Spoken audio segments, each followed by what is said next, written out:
Indian സിനിമയുടെ star wars ആണ് കൽക്കി 2008 AD. അല്ലെങ്കിൽ നമ്മളെ കൊണ്ട് പറ്റും എന്ന ഡയറക്ടർ നാഗശ്വിൻ ആളുടെ ഹാർഡ് വർക്കും ആ ബ്രില്യൻ വിഷയം കൊണ്ട് കാണിച്ചു തന്നിരിക്കുകയാണ്. അത്രയും ഗ്രാൻഡ് വിഷ്വൽ സ്പെക്ടക്കിൾ തന്നെയാണ് കൽക്കി 2008 AD. വേറൊരു ചോദ്യം നമ്മുടെ മൈൻഡിലുണ്ടാവും, എങ്ങനെ ഇത് മേക്ക് ചെയ്തു? നമ്മൾ ഇന്ത്യൻസ് ഒട്ടും ഈ അടുത്ത് കാണാത്ത രീതിയിലുള്ള മേക്കിംഗ് ആണ് സിനിമയിൽ. നമ്മൾ ഹോളിവുഡ് സിനിമയിലെ കൊണ്ടുപോയി നമുക്ക് ഇതൊരു അത്ഭുതം തന്നെയാണ്. ശരിയാണ്, ഇതൊരു പ്രഭാസ് സിനിമയാണ്. നിങ്ങൾക്ക് കാണാൻ ഒരു മടിയൊക്കെ ഉണ്ടാവും, ബിക്കോസ് അവസാനത്തെ എല്ലാ സിനിമകളും വലുതായിട്ട് വന്ന എല്ലാം വീക്ക് തന്നെയായിരുന്നു. പക്ഷേ ഇതൊരു പ്രഭാസ് സിനിമയല്ല, ഇതൊരു നാഗശ്വിൻ പടമാണ്. Story by Nag Ashwin, screen play by Nag Ashwin, dialogues by Nag Ashwin and Sai Madhav, direction by also Nag Ashwin. ഈ ഒരു ഗംഭീര creation hats of two this man for his hard work. Hollywood level ക്രിയേഷനിൽ നമ്മുടെ ഇന്ത്യൻ മിത്തോളജിയും സയൻസും ഒക്കെ കൂടെ കൂട്ടിച്ചേർന്ന ഒരു സൂപ്പർ എന്റർടൈനിങ് മൂവി തന്നെയാണ് സമ്മാനിച്ചിരിക്കുന്നത്. സ്ക്രീൻ പ്ലേ ഒന്നും രക്ഷയില്ല, അത്രയും രസകരമായിട്ടാണ് കഥ പറഞ്ഞിരിക്കുന്നത്.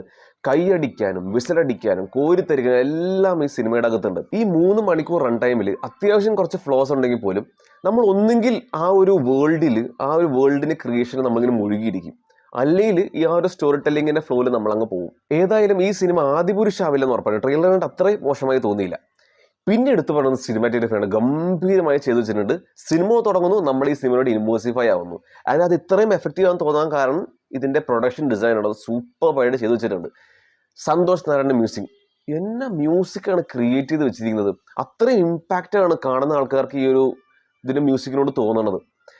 എസ്പെഷ്യലി ബുജ്ജി തീം, അത് ഭയങ്കര റിപ്പീറ്റ് ചെയ്യാനുള്ള സംഭവം തന്നെയായിരുന്നു. എഡിറ്റിംഗ് നന്നായിരുന്നു, ഡബിങ്ങും വളരെ നന്നായിരുന്നു. ഇനി പെർഫോമൻസസ്, പ്രഭാസ് ഒരു യൂഷ്വലി തന്നെ പെർഫോം ചെയ്തിട്ടുള്ളൂ. ആ ക്യാരക്ടർ ആണെങ്കിലും നാഗാഷിന്റെ രീതിയിലുള്ള ഇമാജിനേഷനിൽ ഒരു യൂഷ്വൽ എപ്പോഴും ഗ്ലോറിഫൈ ചെയ്യുന്ന ഒരു പ്രഭാസം നമുക്ക് ഇതിലും കാണാൻ സാധിക്കും. ശരിക്കും ഞെട്ടിച്ചത് അമിതാഭ് ബച്ചന്റെ ക്യാരക്ടർ അശ്വത്ഥാമയാണ്.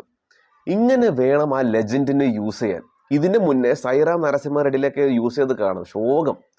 ഇതിനകത്ത് പ്രഭാസിന്റെ ഭൈരവ എന്ന ക്യാരക്ടറിനെ പോലും തോപ്പിക്കാൻ പറ്റാത്രയും പവർഫുൾ ആയ ഒരു റോളാണ് കൊടുത്തിരിക്കുന്നത്. അത് ശരിക്കും ഗംഭീരമായി തന്നെ ചെയ്തിട്ടുണ്ട്. പിന്നെ കമൽഹാസൻ ദ മാൻ, ഈ ഒരു 3 മണിക്കൂർ റൺ ടൈമിലും ആ 20 മിനിറ്റ് അങ്ങോട്ട് ആ ക്യാരക്ടർ ഉള്ളൂ. പക്ഷെ ആ ഒരു 20 മിനിറ്റ് ഒടുക്കത്തെ ഇമ്പാക്റ്റാണ് ക്രിയേറ്റ് ചെയ്യുന്നത്. ആ ഒരു ഡെഡ്ലി മേക്ക് ഓവറും പിന്നെ നന്നായിട്ട് തന്നെ പെർഫോമൻസ് ചെയ്തിട്ടുണ്ട്. ശരിക്കുള്ള ഉലകനായകന്റെ അഴിഞ്ഞാട്ടം അത് സെക്കൻഡ് പാർട്ടാണ് കാണാൻ പറ്റുക. ഇവർ രണ്ടുപേരുടെയും ആ ഒരു ഇമ്പാക്റ്റ് തന്നെ റോള് കഴിഞ്ഞതിന് ശേഷം ദീപിക പടുക്കോണാണ് ശരിക്കും തകർത്തിരുന്നത്. ജവാനിലെ ആ ഒരു ദേവിക അമ്മയുടെ റോള് തന്നെയാണ് ഇതിലും, പക്ഷെ ഇതിനകത്ത് റേഞ്ച് കുറച്ച് കൂടുതലാണ്. അത്രയും ഗോഡ്ലി ആയ ഒരു ക്യാരക്ടറാണ് കൊടുത്തിരിക്കുന്നത്. അതിൻ്റെ അത് നന്നായിട്ട് തന്നെ ചെയ്തിട്ടുണ്ട്. ആ ഒരു റോളിൽ നമുക്ക് ദീപിക വേറെ ആരെയും സങ്കല്പിക്കാൻ പോലും പറ്റില്ല. ശോഭന ആസ് മറിയം, അന്നാബെൻ ആസ് കൈറ, ഇവരെല്ലാവരും അവരുടെ സ്ക്രീൻ സ്പേസിൽ നന്നായിട്ട് തന്നെ ചെയ്തു വെച്ചിട്ടുണ്ട്. പിന്നെ വേറെയും കുറേ എക്സ്ട്രാ ക്യാമിയോസ് ഉണ്ട്, അവരെല്ലാം നോട്ടബിൾ ആയിരുന്നു. ബ്രഹ്മാനന്ദന്റെ കോമഡി അതൊരു റിലീഫ് തന്നെയായിരുന്നു. കീർത്തി സുരേഷിന്റെ വോയിസ് ഓവർ ഫോർ ബുജ്ജി അത് നന്നായിട്ട് തന്നെ ചെയ്തു വെച്ചിട്ടുണ്ട്. അതുകൊണ്ട് തന്നെ ആ ബുജ്ജി ഭൈരവ കോംബോ നന്നായിട്ട് വർക്കൗട്ടായി. ഈ ഒരു ഹോൾ കാസ്റ്റിൽ ആകെ വേസ്റ്റ് ആയിട്ട് തോന്നിയത് ദിശ പാട്നിയുടെ ക്യാരക്ടർ മാത്രമായിരുന്നു. ആ ഒരു ലവ് ഇൻട്രസ്റ്റ് ആയിട്ട് മാറിപ്പോയി. ഇനി നെഗറ്റീവ്സിലൂടെ കിടക്കുവാണെങ്കിൽ ഫസ്റ്റ് ഹാഫും സെക്കൻഡ് ഹാഫായി കമ്പയർ ചെയ്യുകയാണെങ്കിൽ സെക്കൻഡ് ഹാഫാണ് സിനിമയുടെ മെയിൻ വിന്നർ. എന്തുകൊണ്ടെന്ന് വെച്ച് കഴിഞ്ഞാൽ ഫസ്റ്റ് ഹാഫിൽ കുറേ യൂഷ്വൽ തെലുങ്ക് പടത്തിൻ്റെ സംഭവം, കുറേ യൂഷ്വൽ പ്രഭാസിൻ്റെ ഫോർമുലൈക്ക് സീൻസ് ഒക്കെ ഉണ്ട്. അത് ഈ ഒരു സൈഫൈ സംഭവമായിട്ട് തീരെ ഒത്തുപോയില്ല. എങ്ങനെയെങ്കിലും സ്റ്റോറിയിലോട്ട് എത്തണം എന്നൊരു ആഗ്രഹം നമുക്ക് കയറി വരും. പിന്നെ പ്രഭാസിന് ഇൻട്രോ അത് എടുത്തു പറയേണ്ടത് തന്നെയാണ്. പ്രഭാസിന് ഇൻട്രോ സീൻ തുടക്കം നന്നായിരുന്നു, പക്ഷെ അതിനുശേഷം ഒരു 10 മിനിറ്റ് ലോങ് ഫൈറ്റ് സീക്വൻസ് ഉണ്ട്. അത് നല്ല രീതിയിൽ നമ്മളെ ചെറുതായിട്ടൊന്ന് വെറുപ്പിക്കും. പിന്നെയും ഫസ്റ്റ് ഹാഫിൽ അത്യാവശ്യം കുറച്ച് ഫ്ലോസ് ഉണ്ട്, ഒരു കണക്ഷൻ വരാത്ത രീതിയിൽ നമുക്ക് ഫീൽ ചെയ്യും.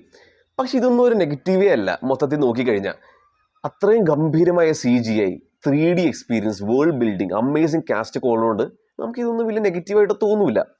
ഓവറോൾ പറയുകയാണെങ്കിൽ തിയേറ്ററിൽ തന്നെ കാണണം, തിയേറ്ററിൽ തന്നെ മാത്രമേ കാണാവൂ ഈ ഒരു വിഷ്വൽ സൈഫൈ സ്പെക്ടക്കിളിനെ.